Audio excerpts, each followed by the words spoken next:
Dans cette vidéo, nous allons voir une solution d'un exercice sur le traitement des chaînes de caractères en langage C.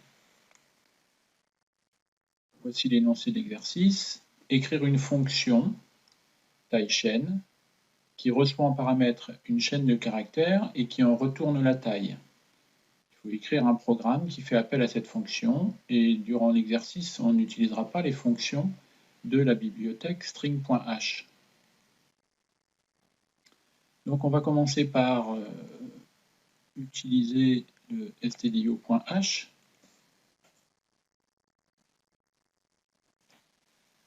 Ensuite, on définit notre fonction taille chaîne.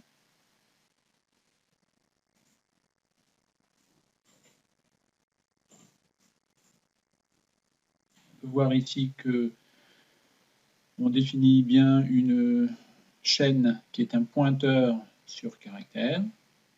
Ensuite, un entier qui va servir à calculer la taille de la chaîne de caractères. Et tant que chaîne de entre crochets taille est différente de backslash 0 étant la fin de chaîne, à ce moment-là, on incrémente taille. À la fin, on retourne la taille qui a été trouvée. Alors on peut voir ici que on passe en paramètre un pointeur sur caractère. C'est le cas ici, chaîne char étoile, c'est du type char étoile. Mais après, on l'utilise sous forme de tableau.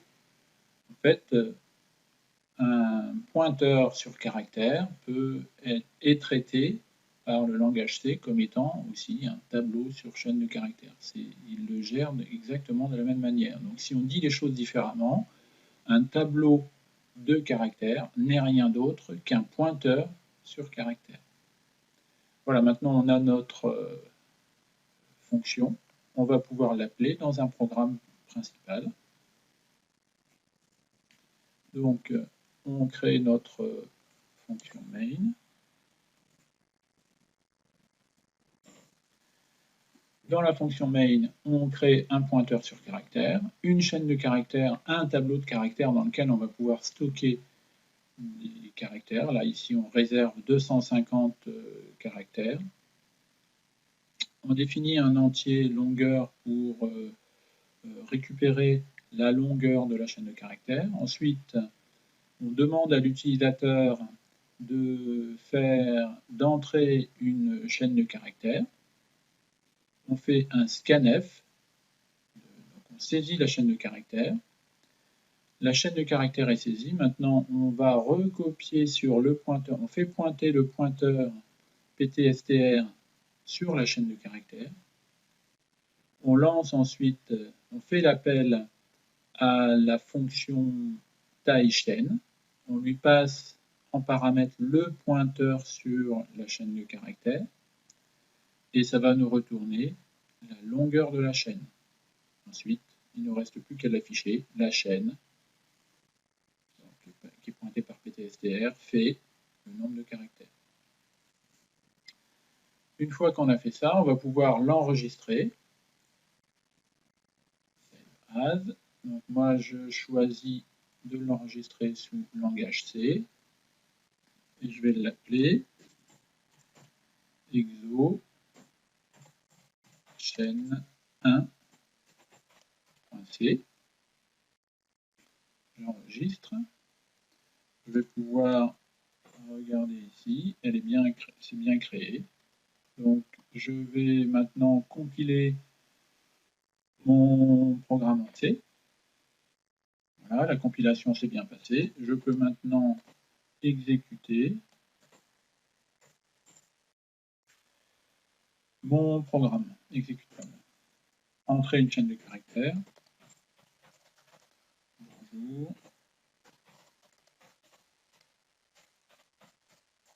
Comment ça va? Et ça m'affiche la chaîne bonjour, comment ça va fait 22 caractères. Alors une chose sur lequel on a passé très vite, c'est le scanf. Là, le scanf est un petit peu particulier. Généralement, on voit un scanf pourcentage %S. Eh bien, on va voir la différence.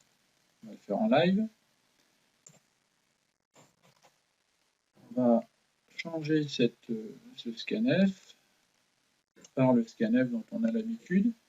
À la place de mettre un pourcentage entre crochets, chapeau, backslash n, on va simplement mettre un pourcentage S pour saisir une chaîne classique. On enregistre. Donc là, on recommence. On compile. Tout s'est bien passé. On exécute notre programme et on saisit bonjour. Comment ça va? Et à l'affichage, la chaîne bonjour fait 7 caractères. Alors qu'est-ce qui se passe? Quand on utilise uniquement un pourcentage S, on saisit effectivement une chaîne de caractères, mais le scanf s'arrête à la fin de chaîne, le premier fin de chaîne. Et le fin de chaîne, pour lui, ça peut à la fois être le véritable fin de la chaîne, mais ça peut aussi être un espace. Donc au premier espace, il s'arrête. Pour éviter ça, on utilise le scanf pourcentage entre crochets. Donc ça signifie tous les caractères à l'exclusion du backslash n. Ce qui fait qu'on va saisir tous les caractères jusqu'à la fin de notre chaîne. Donc on remet comme c'était avant.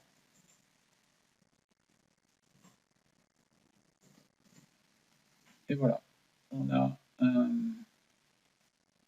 programme qui est capable de saisir n'importe quelle chaîne de caractères et de les afficher et d'en calculer la taille. Il est important de noter qu'il ne faut pas utiliser le printf. Vous voyez ici, on utilise le printf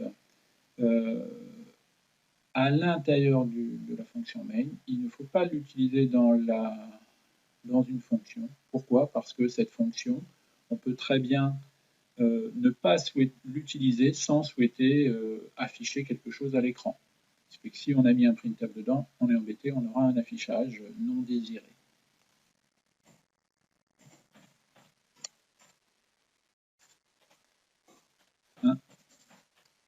De l'exercice.